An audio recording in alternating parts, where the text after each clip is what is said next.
இங்க வந்து hero villain கிட்ட ஒரு டைலாக் பேசுறாரு. வீட்லயும் பொண்ணுங்க இருக்காங்க இல்ல அப்படின்னு பேசும்போது நான் கூட ஏதோ கருத்தை சொல்ல போறாரு அப்படின்னு தான் பார்த்தேன்.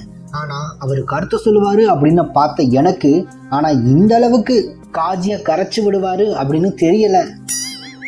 நீ எப்படி எங்க அண்ணிய நல்ல பிளேஸ்க்கு கூப்பிட்ட, ஆனா அது எனக்கு தேவைப்படாது. பஸ், ட்ரெயின், காரு, காடு, மேடு, சந்து, பொந்து அதுலயே நான் பாடுவேன் சிந்து அப்படிங்கிறாரு.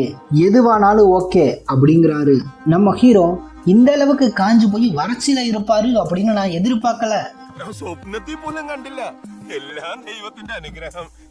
அப்புறம் நம்ம ஹீரோவுடைய அண்ணன் ஒரு குடிகாரரா இருப்பார் இல்லையா, அவர் பார்த்தா அப்படின்னா குடிச்சிட்டு மட்டையாகி மல்லாந்து கிடப்பாரு. அவரை ஆட்டோவில் ஏற்றி வீட்டுக்கு அனுப்புவாரு நம்ம ஹீரோ. இதுவே நானா இருந்தேன் அப்படின்னா ஆட்டோவில் ஏற்றி வீட்டுக்கு அனுப்ப மாட்டேன், அடிச்சு ஆம்புலன்ஸ்ல ஏற்றி அரசு ஆஸ்பத்திரிக்கு அனுப்பிச்சிருப்பேன்.